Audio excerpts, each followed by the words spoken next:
They said wars were fought with guns, with tanks, with blood and glory. But they were wrong.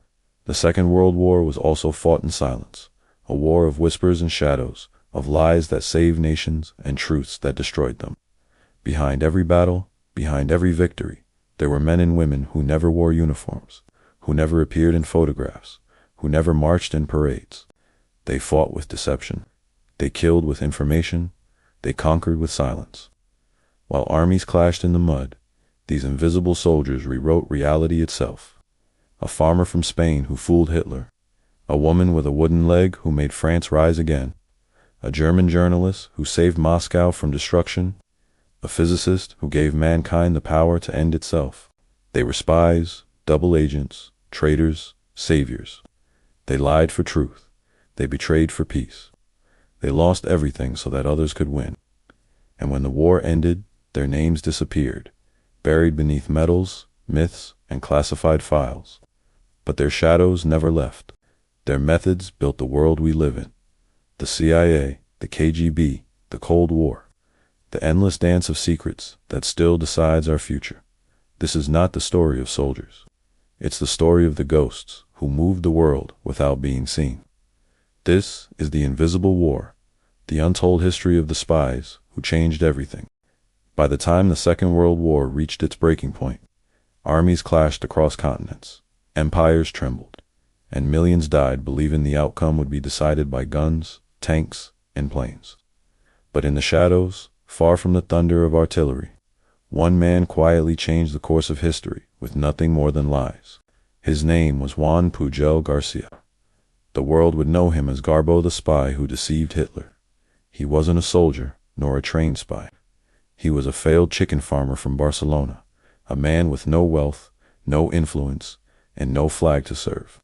But deep inside him burned a simple conviction that fascism had to be fought, and that words could be weapons sharper than bullets. When war erupted across Europe, he offered himself to the British, begging to serve their cause. They refused him 3 times. To them, he was just another dreamer.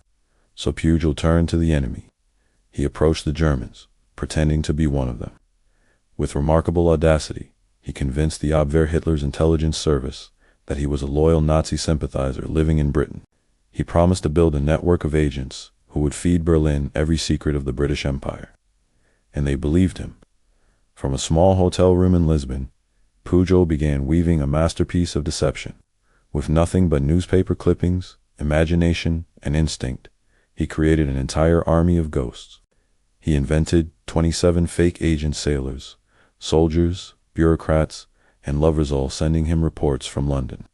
He drew shipping routes by hand, forged letters, and reported troop movements that never existed. His lies were so detailed, so convincing, that even British intelligence started wondering how the Germans knew so much about themselves. Berlin rewarded him handsomely. They paid him, praised him, and trusted him completely.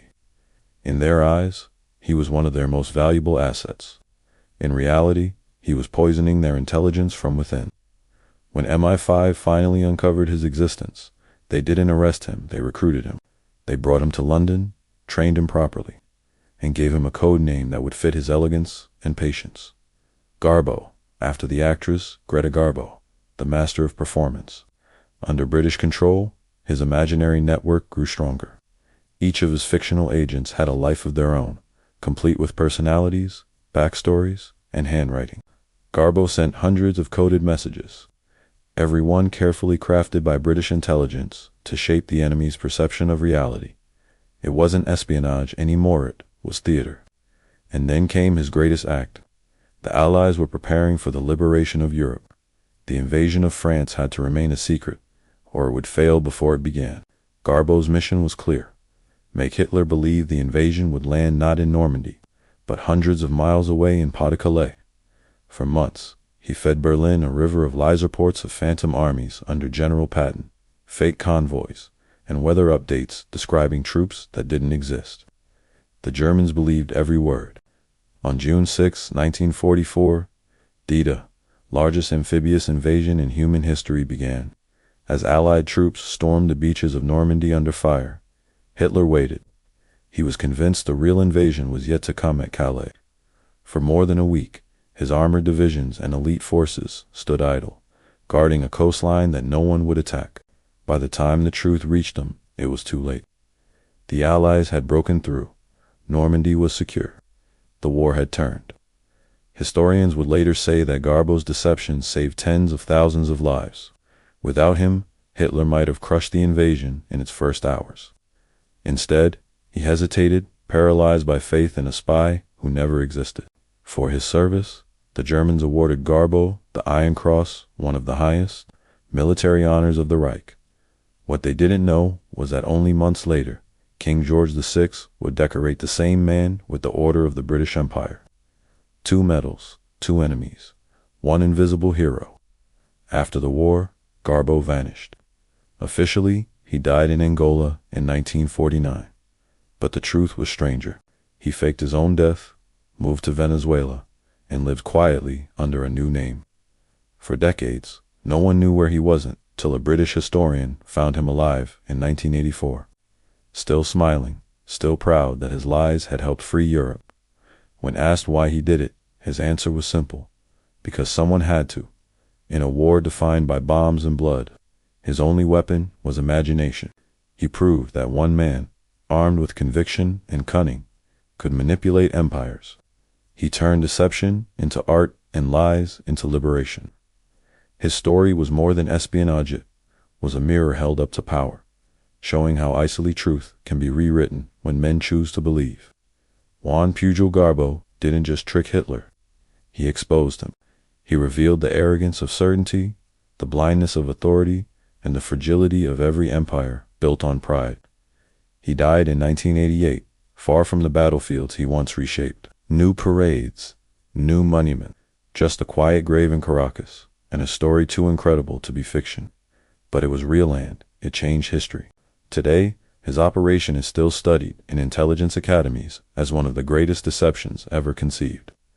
Not because of power or technology, but because one man's imagination proved stronger than an empire's truth. The chicken farmer from Barcelona who fooled the Führer, the liar who saved lives, the invisible soldier of D-Day, Juan Pujol Garbo, the man who beat Hitler with nothing but words. By 1941, Europe was bleeding. France had fallen, Britain stood alone, and the shadow of the swastika stretched across the continent. Armies fought on the front lines, but in the occupied cities, another war was being waged, silent, invisible, and deadly. Among those who fought it was a woman the Gestapo would one day call the most dangerous spy in all of France. Her name was Virginia Hall. She didn't look like a spy. She was an American from Baltimore, educated, elegant, with a taste for adventure. Before the war, she worked for the U.S. Embassy, dreaming of becoming a diplomat. But the world of men had other plans. Women, she was told, were not meant for that life. And when a hunting accident cost her a leg, her dreams seemed to die with it. Yet that wooden leg, which she nicknamed Cuthbert, became her companion, and later, her legend. When the Nazis invaded Europe, Virginia refused to stand aside. She joined the British Special Operations Executive, the secret organization tasked with setting Europe on fire from within. They trained her in sabotage, radio transmission, and disguise. Her cover story, a journalist for the New York Post, reporting on life under occupation. Her real mission, build a resistance network deep inside France. She arrived in Lyon in 1941, a city under Vichy control, crawling with Gestapo agents. There, she began recruiting farmers, priests, couriers, and fighters, ordinary men and women who would become the backbone of the French resistance. She organized safe houses, arranged drops of weapons and money, and gathered intelligence on German troop movements. Her network grew so fast and so precise that it became one of the most effective in southern France. She learned to blend in, to become invisible. She changed hair color, forged documents, and used new names as often as she changed towns. Her radio crackled at night with coded messages to London, each word a whisper of rebellion. And as her influence spread, so did her danger. The Gestapo began to hunt her. They didn't know who she was, only that she was everywhere. That every sabotage, every escape, every explosion seemed to trace back to this mysterious woman with the limp. They gave her a name, the Limping Lady. Posters went up across France, offering a reward for her capture. Her description was vague, but her legend was already unstoppable. The more the Nazis feared her, the more the people admired her. In 1942, after months of surveillance, the Gestapo finally closed in. Her network was collapsing. Dozens of her agents were arrested, tortured, executed.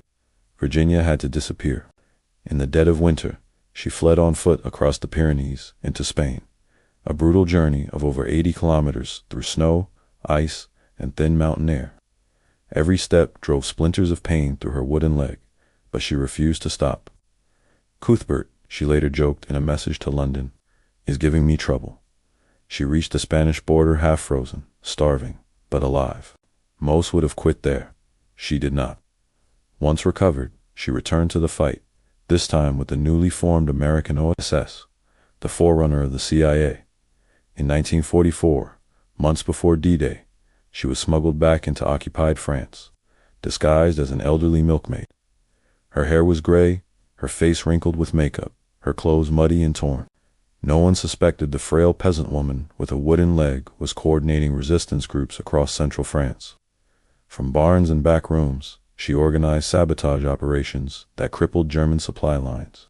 Her teams derailed trains, cut communications, and ambushed convoys. When the Allies landed in Normandy, her networks rose in perfect coordination, paralyzing German reinforcements. She didn't just spy, she orchestrated rebellion. Even as Allied troops advanced, she stayed behind enemy lines, feeding intelligence, directing fighters, ensuring that every act of sabotage hit where it hurt most. Her radio code name was Diane, and to the men she commanded, she was both leader and myth. In the chaos of war, she moved with quiet precision, guided by instinct and courage. When France was finally liberated, Virginia Hall's name remained a secret. Her contribution was buried beneath the triumph of generals and politicians. She didn't seek fame. She had never fought for medals. She fought because it was right. After the war, she joined the CIA, the first woman ever to serve as an operations officer. But her days of field work were numbered. The Cold War brought new rules, and the world had little patience for legends. She retired quietly in Maryland, far from the front lines that once defined her life.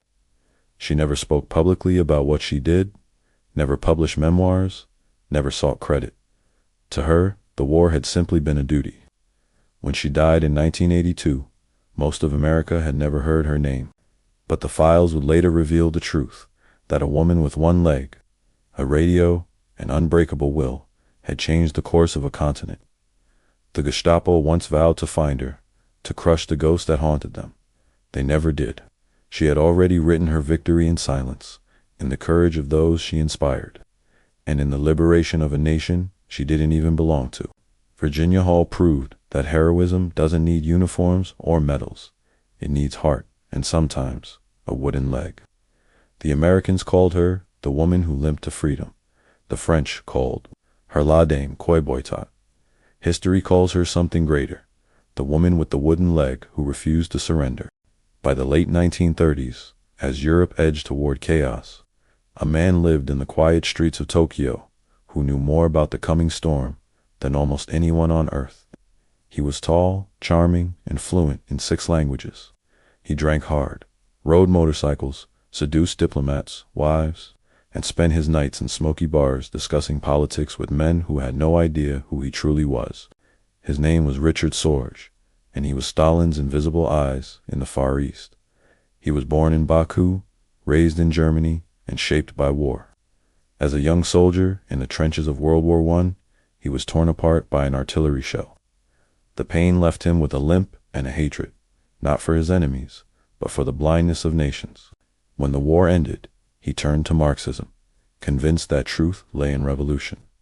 The Soviets saw in him a perfect spy, intelligent, disciplined, utterly convincing. In 1933, posing as a loyal Nazi journalist, he arrived in Japan as the correspondent for the Frankfurters. It was a flawless disguise. The Nazis welcomed him as one of their own. The Japanese elite embraced him as a fellow fascist. Behind his blue eyes and easy smile, Sorge carried a secret mission to uncover Japan's plans and the intentions of his German ally, and to feed them directly to Moscow. He built his network quietly. His closest ally was Hatsumi Ozaki, a brilliant Japanese journalist and government advisor who had access to the highest circles of power. Together, they penetrated the heart of Japan's foreign policy machine. Over drinks and laughter, in embassies and tea houses, Sorge listened. Every whisper, every rumor, every military order he gathered with surgical precision. Then, using a hidden radio, his team transmitted the secrets of empires to the Kremlin. While Hitler plotted war in Europe, Sorge warned Moscow that Germany was preparing to invade Poland. Later, he reported that Japan had no intention of attacking the Soviet Union, a fact that would change the course of the entire war. In 1941, as the German army advanced toward Moscow, Stalin faced a desperate choice. Should he keep his divisions defending Siberia against Japan, or send them west to stop Hitler's tanks? Sorge's intelligence answered that question. From Tokyo, he reported with certainty, Japan would strike south toward the Pacific, not north into Russia. Stalin believed him. He pulled his Siberian armies from the east, redeployed them to the west, and met the German invasion head-on in the snow outside Moscow. Those troops stopped Hitler's advance and turned the tide of the war. Without Sorge's message, the Soviet Union might have fallen that winter. But while Moscow celebrated its survival, Sorge's world was closing in. The Japanese secret police had grown suspicious. His radio signals had been traced. His network began to crumble. In October 1941, they came for him. He was arrested, interrogated, tortured, yet even under the lights and the blows, he never confessed. He admitted only what was already known, protecting his friends until the end. In prison, he wrote calmly, like a man who had already accepted death. "I have fought for an idea," he told his interrogators. "I die for it, and I believe it will triumph." When Japan offered to exchange him for one of their own captured agents, Moscow refused. The Soviet Union denied he was theirs. They could not afford to acknowledge him. He was too dangerous to exist, even to those he had saved. On November 7, 1944, the anniversary of the Russian Revolution, Richard Sorge was hanged in a Tokyo prison. He walked to the gallows without fear. His last words were simple: "The Red Army will win." For 20 years, his name was forgotten. The Soviets buried his story in silence. He had served perfectly, but he was inconvenient, a ghost from a time of paranoia and betrayal. Only in 1964, long after his death, did Moscow finally recognize him as a hero of the Soviet Union. It was an honor he never lived to see. Today, historians call him one of the greatest spies who ever lived. His network, built on nothing but charm, intellect, and nerve, changed the fate of nations. He proved that espionage is not only about secrets, it's about trust, illusion, and timing. Sorge's gift was understanding people, their vanity, their ambition, their weakness. He made the powerful believe they were manipulating him, when in truth, he was the one pulling the strings. In Tokyo, the street where he lived is now lined with modern buildings, quiet and unassuming. But somewhere under that pavement once stood the house where messages that shaped the 20th century were sent into the night. He is still remembered there. A statue stands in a small park, staring west, toward Moscow. Richard Sorge was a paradox, a German who spied for the Soviets, a communist posing as a Nazi, a man who loved life but gave it up for an idea. He played the world's most dangerous game and won, until his own side chose to forget him. He died alone, but his words survived. "There are no heroes in espionage," he once said. "Only those who disappear when the job is done, and in that disappearance lies his legacy, the man who saved a nation, changed a war, and vanished into history." Richard Sorge, Stalin's man in Tokyo, the spy who saw the storm before it came. When the world entered the atomic age, it did so under the illusion that knowledge could be contained, that science belonged to those who paid for it, that secrets could be locked behind walls and oaths. But one man shattered that illusion, a quiet, brilliant physicist who believed that no nation should hold the power of the sun in its hands alone. His name was Klaus Fuchs, and he gave the bomb to the enemy. He was not born a traitor. He was born in Germany in 1911, the son of a Lutheran pastor. His family opposed the Nazis long before it was safe to do so. When Hitler came to power, the young physicist fled, first to Britain, then to America, a refugee from tyranny, welcomed by the free world. In his soft voice and shy smile, no one saw danger, only intelligence, humility, and a devotion to science. He worked on nuclear physics at the highest levels, studying the structure of matter, chasing equations that could split the atom. But behind the mathematics lay something deeper, a conviction that science should serve humanity, not politics. He had seen what ideology could do to truth in Nazi Germany. He saw it again, now cloaked in Western uniforms. The race for the bomb, he feared, would turn the world into a prison of fear. When war broke out, Fuchs joined the British atomic program. His brilliance made him indispensable. By 1943, he was transferred to the most secret project on Earth, the Manhattan Project. He worked among the giants of modern science, Oppenheimer, Fermi, Feynman. Together, they built a weapon that would end the war and change civilization forever. But as he calculated neutron flux and critical masses, Fuchs was also calculating something else, the moral equation. He saw the world dividing into two armed gods, America and the Soviet Union, each determined to dominate the other. To him, that future was unacceptable. No single power, he thought, should control such a weapon. So, quietly, methodically, he began to share everything he knew. In 1944, using coded letters and clandestine meetings, he passed his first atomic secrets to a Soviet courier in New York. The information was astonishing. Detailed blueprints, calculations, and reports that allowed Soviet scientists to leap forward years ahead of schedule. His notes guided them through the physics of implosion, the design of the plutonium core, and the theory behind fusion, the building blocks of both the atomic and hydrogen bombs. Fuchs didn't do it for money. He never asked for a cent. He did it out of belief, a belief that balance was safer than monopoly. He thought he was preventing a world where one superpower could destroy all others at will. But in trying to share peace, he shared destruction. When the first atomic bomb fell on Hiroshima, Fuchs was working in silence. He read the reports like everyone else, horrified by what he had helped create, yet he felt no regret for sharing his knowledge. I thought, he would later say, that I was serving humanity. After the war, he returned to England and continued his work on nuclear research, rising in prestige. For years, no one suspected him. He was polite, punctual, and brilliant, a model scientist. But in 1949, American and British intelligence began to piece together intercepted Soviet communications. The codename Rest appeared again and again, a mole inside the atomic program. Slowly, the threads led to him. When MI5 confronted him in 1950, Klaus Fuchs didn't lie. He confessed calmly, almost with relief. He told them everything, the meetings, the couriers, the years of secrets passed across the Iron Curtain. He spoke like a man explaining a theory, not defending a crime. He was tried under the Official Secrets Act and sentenced to 14 years in prison. During the trial, one journalist wrote, "He betrayed nations, but not his conscience. To the world, he was a traitor. To himself, he was a man who had refused to let one side own the apocalypse. Behind bars, he remained serene. He read, wrote letters, and waited. After 9 years, he was released early for good behavior. He left Britain quietly, stripped of his citizenship, and moved to East Germany, the country he had once fled.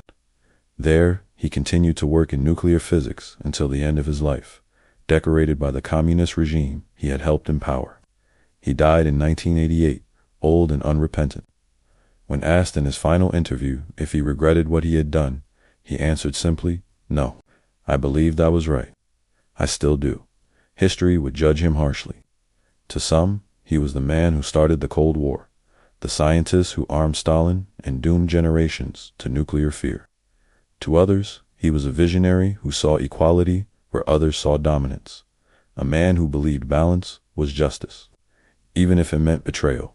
But perhaps the truth lies somewhere in between. Klaus Fuchs was both hero and villain, genius and traitor, idealist and destroyer. He didn't crave power or fame, only fairness.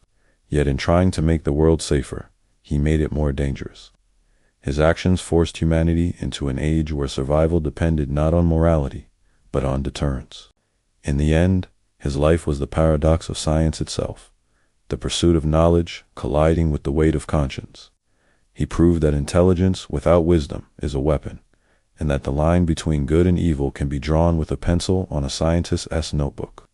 The man who built the bomb and gave it away. The refugee who escaped tyranny and armed another. Klaus Fuchs, the physicist, who believed that the world must share its power, even if it meant sharing its doom. War is not only fought with bullets and blood, sometimes it is fought with whispers, shadows, and silence. In the chaos of the Second World War, for Spies Garbo, Hall, Sorge, and Fuchs waged their battles not on the front lines, but in the invisible realm of deception. They forged a new kind of warfare, one fought not by armies, but by illusions. Their weapons were words, their battlefields were minds, and their victories were measured not in land, but in belief. Each of them understood one truth: reality itself could be rewritten. And in a war where every nation trusted its own certainty, illusion became the most powerful weapon of all. Garbo, the master of lies, turned fiction into strategy. He built his empire of ghosts, imaginary agents, fake letters, coded reports, and fed them to an enemy desperate to believe. His genius wasn't in creating lies, but in making them believable. Every falsehood he sent to Berlin contained a fragment of truth, a small, verifiable detail that made the rest undeniable. A ship name found in a newspaper, a real date, a real regiment, a real place. From those crumbs, he built entire armies that didn't exist. He understood psychology as well as any general understood artillery. He knew that the greatest deceptions are not imposed, they are invited. You don't force someone to believe a lie, you make them want it to be true. Virginia Hall, on the other hand, fought with silence. Her power lay not in illusion, but in invisibility. She mastered the art of vanishing, of existing everywhere and nowhere at once. Her disguises, her false identities, her shifting voices each, was a layer of protection. Where Garbo's lies filled the airwaves, Hall's truth lived in whispers. She used the simplest tools, ink, paper, courage, and turned them into chaos for the enemy. Her deception was human, personal, and alive. She could sit across from a German officer, smile, and let him believe she was harmless. That was her genius. She didn't invent stories, she became them. Richard Sorge lived in the opposite extreme. His deception was total immersion. He didn't just act the part, he became it. A German journalist, a Nazi sympathizer, a friend of ambassadors, in generals, his mask was flawless. He lived his lie so perfectly that he forgot where it ended and where he began. He attended parties with the men he betrayed, drank to their victories, and comforted them in defeat, all while transmitting their secrets to Moscow. Sorge didn't hide in shadows. He shone under the lights so brightly that no one thought to look behind him. His weapon was trust. And in a world at war, trust was the rarest resource of all. Klaus Fuchs belonged to a different breed. His deception wasn't built on disguise or performance, it was built on intellect. He lived within equations, not emotions. His betrayal was invisible, clean, and cold. There were no dead drops, no disguises, no coded broadcasts in the night. Only numbers, formulas, and blueprints. Cheege 1, a quiet act of treason. He hid behind logic, behind the respectability of science, behind the illusion that intelligence and morality could be separated. Fuchs's deception was the most dangerous of all because it looked like honesty. His face showed no fear, his records no flaw. He proved that the most powerful lies are often written in plain sight, signed, stamped, and filed away. Together, they revealed the anatomy of deception. The spy does not simply lie to others, he lies to himself. Every mask must fit perfectly. Every illusion must become truth in the mind of its creator. Garbo believed his imaginary agents were real. Hall believed her pain was her strength. Sorge believed loyalty and betrayal were two sides of the same duty. Fuchs believed his treason was justice. Their self-deceptions became their shields. They couldn't have survived otherwise. The tools of their trade were simple but devastating. A forged passport, a coded letter, a radio frequency just beyond the enemy's reach, a dead drop in a park bench, a message hidden inside a cake, a meeting disguised as romance. Espionage was built on the ordinary, twisted into the extraordinary. Nothing was ever what it seemed. A smile could be a signal, a silence could be a scream. But beyond the gadgets and codes, the true battlefield was the human mind. The best spies were not those who could disappear. They were those who could make others see what they wanted them to see. Manipulating perception became an art form. The British called it the deception game. The Soviets called it mess. Both sides knew that victory depended not just on force, but on illusion. It was through deception that the D-Day landings succeeded. Through deception that the French resistance survived.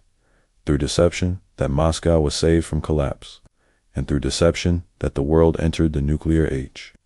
Lies and truth forever entwined, shaping history together. Yet for those who lived by deception, there was always a cost. When the war ended, many spies found themselves lost in a world that no longer needed them. Garbo faked his death to escape his own legend. Hall disappeared into anonymity, her courage forgotten by the nation she had saved. Sorge died at the end of a rope, abandoned by the country he had served. Fuchs lived, but his name became a curse whispered in the corridors of power. They won their secret wars, but lost their peace. For them, deception was not a skill, it was a prison. To live as a spy is to lose yourself piece by piece until you no longer know which face is yours. In the end, every secret becomes a shadow that never leaves. But without them, the war might have taken another turn. Without Garbo's lies, Hitler might have crushed Normandy. Without Hall's courage, France might have bled longer.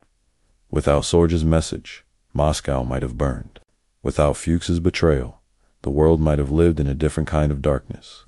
Their methods were deceit, but their results were real. They proved that truth and falsehood are weapons of equal power, that sometimes, to defeat monsters, you must become one in silence. War ends, empires fall, but deception endures. In every conflict that followed, from the Cold War to the digital age, the ghosts of their methods remain. Fake armies became fake news. Coded radios became encrypted networks. Lies still travel faster than truth. The battlefield has changed, but the art remains the same. Garbo, Hall, Sorge, Fuchs, 4 names carved into the invisible history of deception. They lived in the spaces between truth and illusion, and from those spaces, they shaped the world we live in. Because in the end, the greatest secret of all is this: the war never stopped. It just changed its disguise. When the guns fell silent and the flags rose again, the spies who had fought in the shadows faced a different kind of war. One fought not with deception, but with truth. The empires they had served celebrated victory. But the men and women who had lived unseen discovered that the hardest part of espionage is not betrayal itself, but what comes after it. For some, the war ended with medals. For others, with silence, exile, or the cold judgment of history. They had risked everything for nations that would soon forget their names. And in that forgetting lay the cruelest truth of all. Heroes of the invisible war were never meant to be remembered. Juan Pujol Garbo vanished like smoke. The man who fooled Hitler, who turned the tide of D-Day with a typewriter and imagination, faked his own death to escape the myth he had become. Officially, he died in Angola in 1949, but in truth, he was alive, hiding in Venezuela. Watching the world, he helped save drift toward another kind of conflict, the Cold War. To the British, he was a legend too dangerous to keep alive. To the Germans, he was a ghost. To history, he was a rumor. And so, the man who had deceived empires spent his final years as a school teacher. Forgotten, unrecognized, living in peace only because the world no longer believed he existed. Virginia Hall, the woman with the wooden leg, returned home to no parades, no songs, no recognition. The Gestapo had called her the most dangerous spy in all of France, but to her own government, she was just another name on a classified file. She joined the CIA, the first woman to do so, but the world she entered was colder, more political, less grateful. Her brilliance was met with suspicion. Men who had never fought in the field questioned her loyalty, her courage, her place. so she retreated into silence, living quietly on a farm in Maryland, her medals packed away, her past hidden behind her calm smile. The fire that once lit the resistance burned now only in memory. She had liberated a nation, but could not liberate herself from obscurity. Richard Sorge died long before the applause. He was hanged in a Tokyo prison in 1944, abandoned by the very country he served. Stalin denied him, dismissed his reports, and ignored the plea for his life. It was only 20 years later that the Soviet Union remembered him, not out of gratitude, but out of necessity. The Cold War needed heroes. They gave him medals, statues, titles, all too late for the man who had saved Moscow from annihilation. His ashes were long gone, but his ghost remained, whispering through the corridors of power, "You only remember me because you need me again." Klaus Fuchs faced the harshest judgment of all. He survived, but at a cost no prison could measure. The scientist who gave the bomb to the Soviets lived long enough to see what his betrayal had created: a world split by fear, nations held hostage by their own inventions. He was condemned as a traitor, yet never repented. "I believed I was right," he said, even as mushroom clouds bloomed over history's conscience. His betrayal birthed an age where trust itself became a casualty. Each of them had lived believing in something larger than themselves, a cause, a code, a belief that justified the lies. But when the war ended, those justifications dissolved. The world they helped shape no longer needed truth, only control. Governments built monuments to courage, but kept their spies in shadows. The men and women who had lived by secrets were erased by the very silence they once used as a weapon. Betrayal, in war, is simple. You choose a side, and you cross a line. But in peace, the line blurs. Was Garbo a deceiver or a savior? Was Fuchs a traitor or an idealist? Was Sorge loyal to an idea or to a regime? Was Hall's defiance an act of patriotism or defiance of her own nation's indifference? History has no clear answer, because espionage has no heroes, only survivors. For spies, victory always comes with a shadow. They win wars, but lose themselves. To lie for a cause is to carry its weight forever. You can change the course of history, but not the cost of your conscience.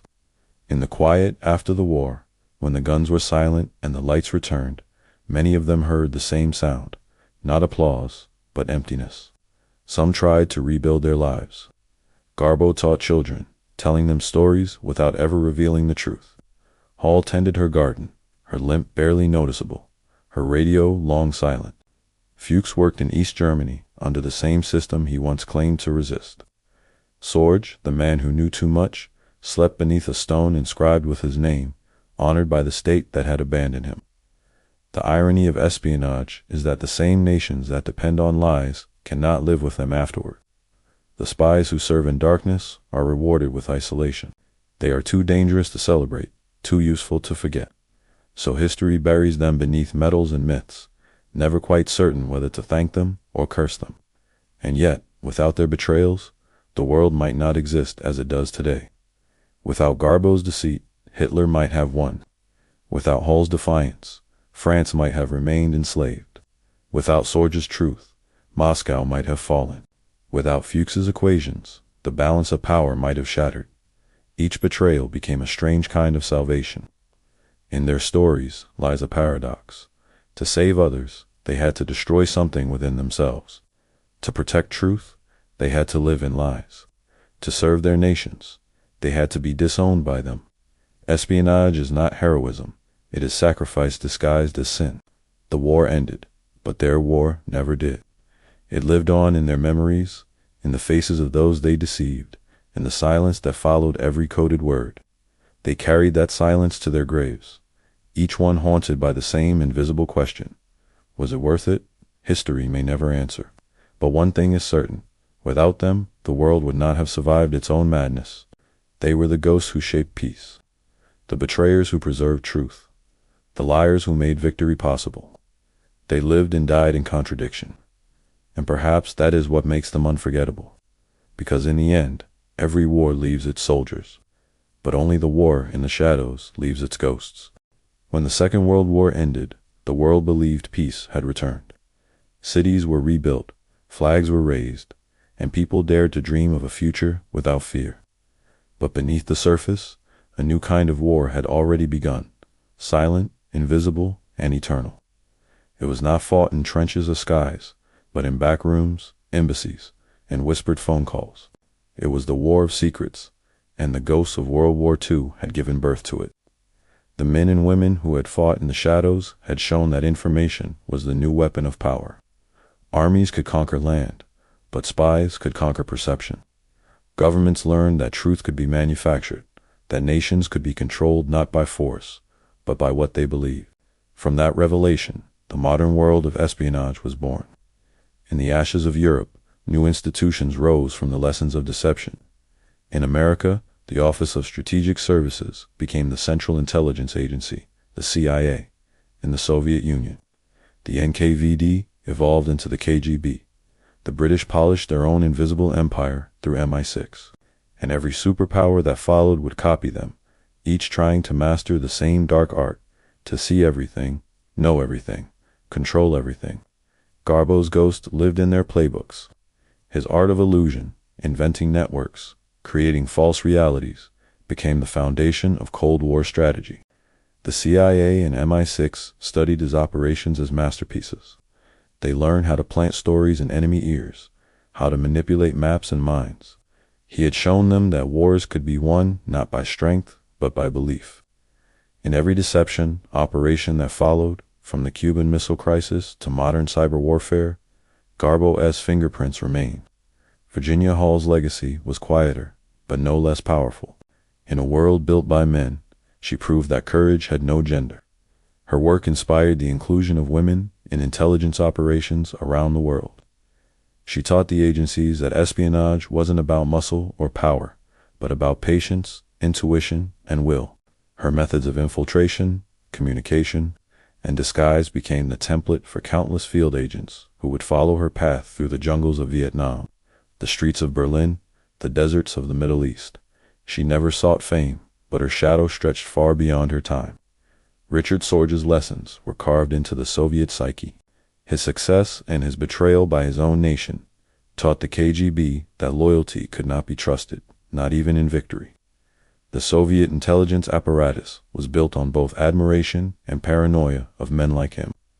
His ability to live inside the enemy's confidence inspired the creation of deep cover illegals, spies who would live entire lives in foreign lands, raising families under false names, waiting for orders that might never come.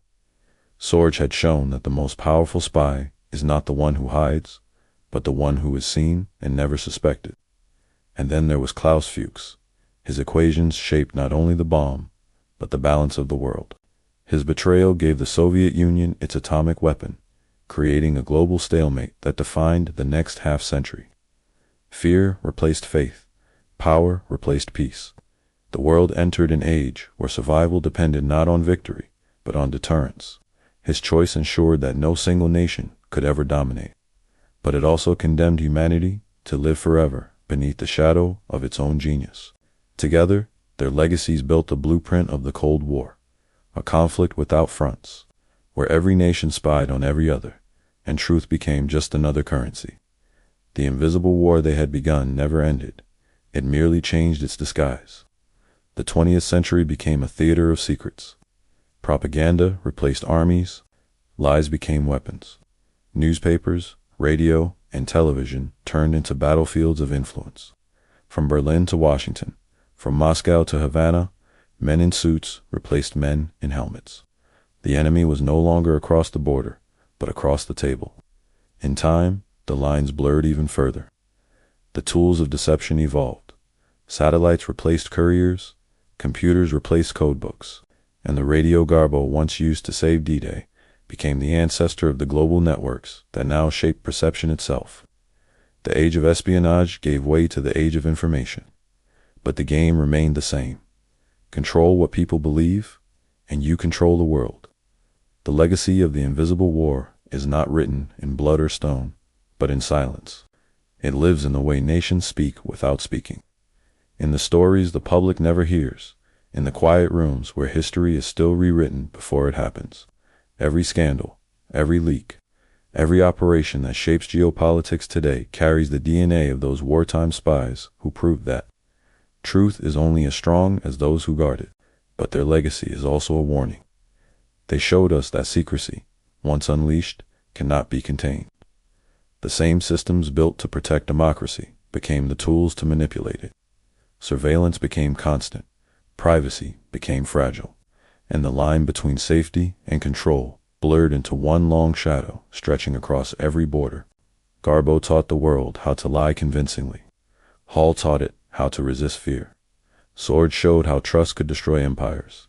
Fuchs proved that knowledge can never truly belong to anyone. Their lessons echo through every modern conflict, every digital deception, every whispered negotiation in a world that still fears the power of truth. And so, the invisible war continues, in new forms, with new weapons and new soldiers who may never know the names of those who came before them. But whether it's a satellite in orbit, a hacker behind a screen, or a diplomat with a false smile, they are all part of the same ancient struggle to control what cannot be seen. The Second World War ended in 1945. The Cold War ended in 1991. But the War of Secrets never ended. It only learned to hide better. Because in the end, the greatest illusion ever created was peace itself.